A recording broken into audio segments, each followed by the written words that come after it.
Hi, and welcome back, everyone. This is Dr. Julie Misesovic, and you are watching Lecture 1 of Part 2 of the course entitled Psychopharmacology, Brain Structure and Development, and Severe Mental Illness at Sophia University. It is assigned for a week of April 8th, 2013. So now that you have a good foundation in neuropsych and interpersonal neurobiology from the last semester of online classes, this semester will build off that foundation and focus more specifically on psychopharmacology. You'll be happy to hear that the videos will be less intensive this semester.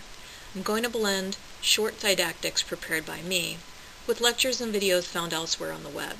Please let me know if you are aware of any related videos that you think would add substance to this class, and I will consider adding it. There's the picture of me again, so you know who you're interacting with again this semester.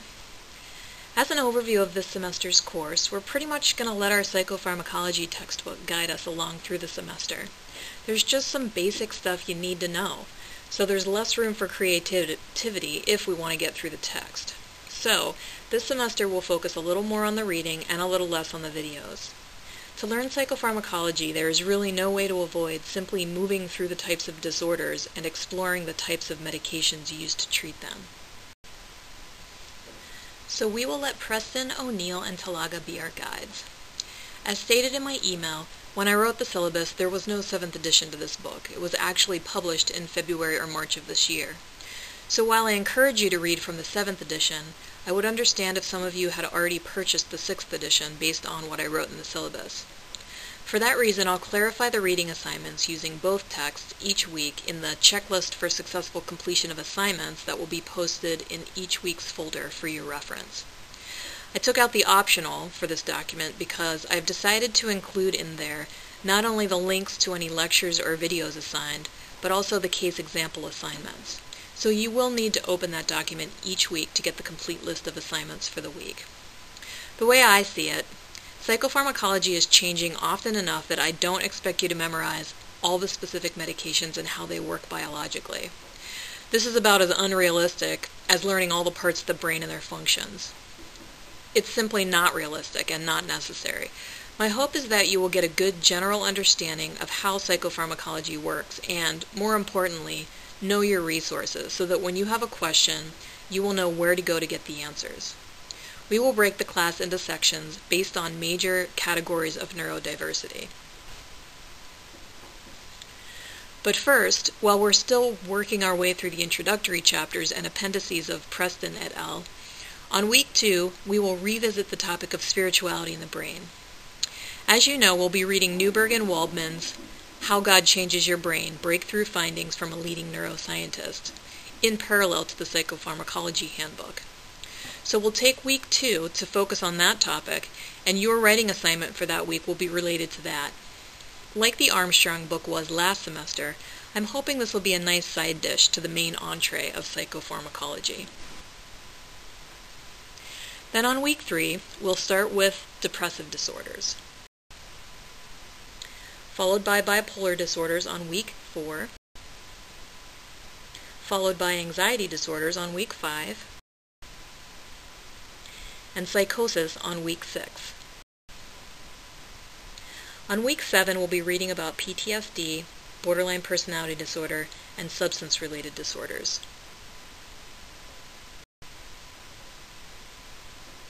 And in week 8, we will finish up reading Preston et al., looking at dietary supplements and herbal products as alternatives to pharmaceuticals.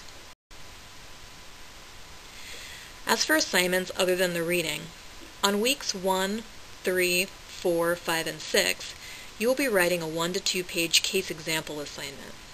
On the syllabus, some weeks it says 1 to 2 pages and on others it says 2 pages. I'm sorry for the inconsistency. 1 to 2 pages is fine. So to clarify, no longer than 2 pages, please, and at a minimum 1 full page.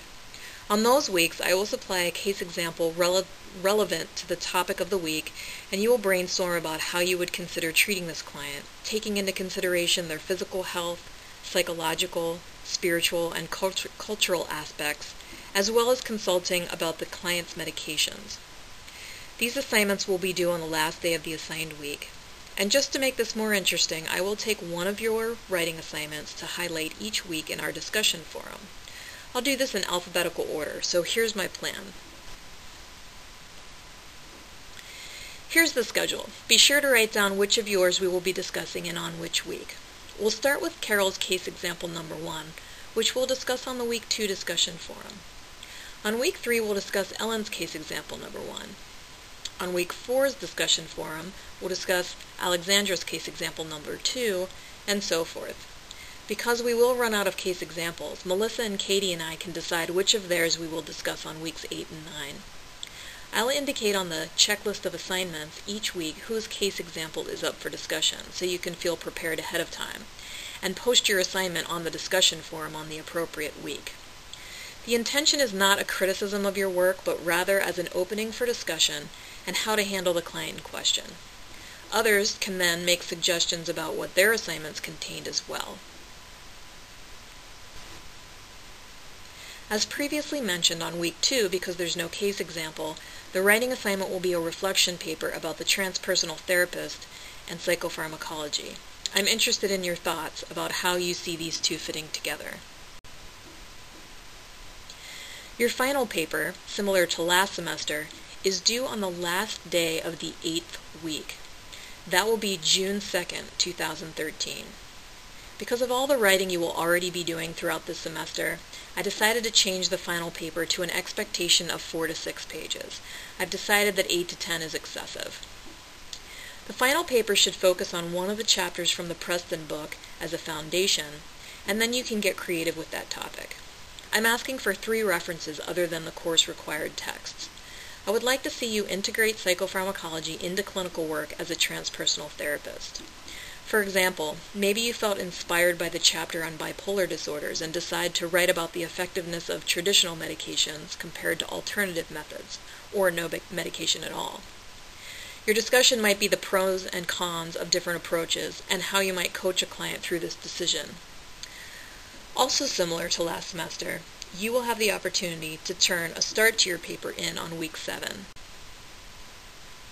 On week 7, the writing assignment will be the first 2 pages of your final paper, or at least 2 pages containing your beginning musings or ideas, etc. So in summary, each week will have the reading assignments, a writing assignment, which will either be a case example, a reflection paper, the prep for your final paper, or your final paper. And of course, there is the discussion forum. As explained before, we will use our case examples as a conversation starter and highlight one of your case example assignments each week. My contact information has not changed with the exception of the new Sophia University email address. You will find my phone number on the syllabus. You can also contact me through the messaging system on Angel or on the discussion forum if you think it's a question others might benefit from seeing the answer to. A little introduction to the Preston book, which I will sometimes refer to as the Handbook. Quote, "New discoveries in the neurosciences, refined technical advances in psychotherapy, and a large number of outcome studies in both pharmacotherapy and psychotherapy have made it abundantly clear. People are complex." In response to a discussion about psychopharmacology and managed care, the authors wrote, quote, "In our view, successful psychiatric treatment should always include psychotherapy. And the best outcomes result from appropriately balanced treatment that includes therapy and medications. And it is the highly trained clinician who must ultimately decide which combinations of treatments are best suited for each individual client, not insurance companies, treatment manuals, or untrained technicians." Obviously, we do not have a pill that will address all mental illness. Certain disorders and certain individuals respond well to pharmacotherapy, and other disorders or other individuals will not respond well to this approach. Because it is the topic of this class, we will look mostly at those disorders that do have some success being treated with medication. So why should you invest your valuable time and energy into studying psychopharmacology? Well, for one, a majority of psychotropic medications are now being prescribed to people by their medical doctors rather than a psychiatrist. And these medications greatly affect your work with your clients. If they are not taking medications as prescribed, for example, only when they are feeling depressed but not consistently, the medication won't work as intended. This means that psychotherapists who see these clients can take on the role of monitoring the client's responses to psychotropic medications, working with the clients to understand their mechanism of action and side effects, and often coaching them with regards to whether to be medicated or not to be medicated. Many people struggle with this decision. Your ability to objectively lay out the pros and cons, to identify side effects as they arise, and to support them while they try out different types of medications or dosages until the right one or the right dosage is found, can greatly reduce a client's stress around the issue and improve medication compliance so that the medication can do its intended job. Secondly, as Preston et al. Wrote, quote, "Convincing evidence now exists that certain mental disorders are either caused or accompanied by neurochemical abnormalities. The failure to appropriately diagnose and medically treat such conditions can result in the use of ineffective or only partially effective treatments, and hence prolonged suffering." End quote. For example, you could be treating a client with the presenting problem of obesity and depression for months using your very competent methods and see no progress, only to find out that the client has thyroid issues or the medication they have been prescribed has a side effect of weight gain. You need to be able to recognize when there is need for a medical consultation and acknowledge that working together with medical professionals, psychiatrists, and psychotropic medication may be the best called for treatment for certain clients and certain conditions. And not to use scare tactics, but malpractice suits do happen sometimes when therapists fail to treat or refer for treatment clients suffering from particular disorders known to be generally responsive to medication. Certainly, there will be those clients for whom you have acknowledged the possibility of a biological or neurological condition and have referred them for medical or psychiatric assessment, and they choose not to proceed. You should document this clearly in your notes and continue to treat them to the best of your ability, continuing to educate them about the possibilities. And then, of course, knowledge in this area is going to assist you when consulting with medical doctors, including psychiatrists, when working with a client. I strongly encourage you to get release of information forms signed and promote the idea with your client that a more comprehensive treatment approach will include your ability to consult with their doctors. And vice versa, the medical doctors will have a better diagnostic picture and be able to prescribe more effective medical treatment if they have more information that can be provided by you, their therapist. Preston et al. Wrote, quote, "Effective consultation with family practice doctors and psychiatrists alike is enhanced by the non-medical therapist's ability to accurately communicate and discuss diagnosis, target symptoms, presumed etiology, and possible treatments." End quote. This course should assist you toward feeling competent to do so. So how do we put this information into practice? Well, we can start by asking, as we assess and conceptualize clients, is there any evidence to suggest that this person's problems are due to some form of biological disturbance? Some questions to keep in mind as you assess the clients include, what prescribed medications, but also over-the-counter medications, herbal remedies, and recreational substances are they putting into their body? You want to get a clear picture of what the client is currently using to medicate, or otherwise alter their state of consciousness or physical being. A drug is but one of many variables that can result in neurochemical dysregulation and resulting psychiatric symptoms. In addition is the consideration of drug interactions, which you will read about in Chapter 4 of the Handbook. It's important to know about all substances being used by the client to help advise the doctor and prevent potentially dangerous drug interactions. Secondly, what sort of hormonal or metabolic events are occurring? Is this a menopausal woman? Or maybe a woman who is pregnant? Is there a thyroid condition at play? Also, it is important to assess the level of stress in the client's current life. You will read in the handbook studies that show how stress and learned helplessness as examples affect psychiatric symptoms. Full-blown bipolar disorder, for example, can result from an initial event that stimulates changes in the brain. As an example, I have an extended family member whose mother suffered from bipolar disorder, so we know that she was already genetically at risk herself. She started experiencing manic and depressive episodes only after an unrelated surgery on her spine and prescribed steroids to treat the pain with that surgery initiated a severe depressive episode. Bipolar disorder often has an initiating event like this. Furthermore, therapists must be aware that biological effects may secondarily affect psychological functioning by way of altered perception, increased emotional sensitivity, decreased energy and arousal, sexual dysfunction, and bizarre behavior enacted during a manic or a psychotic episode. You will read more about these in the book. These consequences of a primarily biologically based mental disorder have an impact on the individual's sense of self-worth and competency in the world. Conversely, this increased level of despair can, in itself, operate to intensify the underlying biological abnormality. As therapists, we must always entertain the possibility that there is a biological mechanism at play and be educating our clients with regard to their options to treat these issues with medical and/or pharmacological means. Another way therapists may be working with clients who are using or considering using prescribed medication or other substances to treat mental disorders involves exploring beliefs regarding what it means to be taking drugs. It's important to assess from the client's perspective what taking medication means for them. Are drugs perceived as a crutch for those not strong enough to manage psychological symptoms on their own?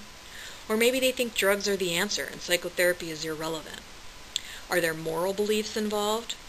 For example, you will encounter recovering addicts who firmly believe that taking psychotropic medication violates their abstinence from substance use. How might you work with a client taking this stance? Furthermore, as clinicians, it is important to explore within ourselves what our personal biases and beliefs are that will affect our ability to work with clients who are struggling with this issue. Can you anticipate countertransference issues that you might have? For example, maybe you believe depression must be treated through long-term psychoanalysis and that medication is only taking away the symptom, which then prevents the client from pursuing the long-term work necessary to process underlying issues. How would this belief affect your ability to treat a person who has been on depressive medication for many years? The book does a good job of introducing cultural issues, so I won't repeat them here. Just to say that obviously cultural differences are very important in regard to psychopharmacology and necessary to explore with your clients. Preston et al. Wrote, "If a clinician is insensitive to alternative beliefs regarding healing and psychological symptoms, not only may the current treatment be less than successful, but this may alienate patients to such a degree that they will be unlikely to seek out standard psychiatric treatment in the future. Thus, it is important to clearly communicate to patients that you are very interested in knowing as much as possible about their unique cultural beliefs and to express a willingness to understand. In addition, it can be helpful to know about particular cultural experiences and metaphors that can be used to help explain medication effects." The complexity of psychopharmacology is awe-inspiring. Anyone who watches TV has seen commercials for medications that profess amazing effects and then proceed with an incredibly long list of side effects. So we have by no means figured this all out.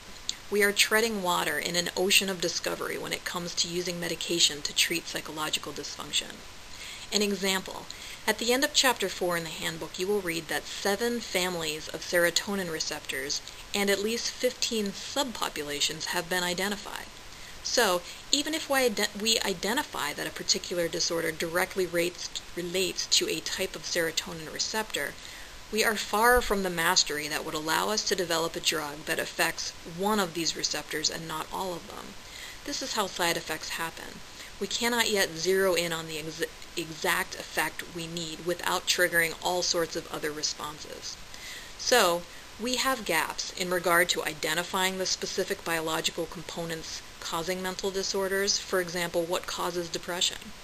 And we have gaps in our knowledge to directly affect specific biological mechanisms with drugs. And the second video I'm asking you to look at this week reveals another shocking reality about our so-called evidence-based medicines. And then we have the whole managed care dilemma, whereby a person's options have less to do with what is the best possible solution to their medical problem, but rather what can they afford or what will their insurance pay for. Not to mention the challenges of the pharmaceutical companies and the profit involved in drug making these days. But I digress. I share this information not to discourage your faith in psychopharmacology, but rather to help you gain perspective about the realities in this field. We are still learning. We have leagues to go. My reference used is our textbook, the Preston, O'Neill, and Talaga's Handbook of Clinical Psychopharmacology for Therapists.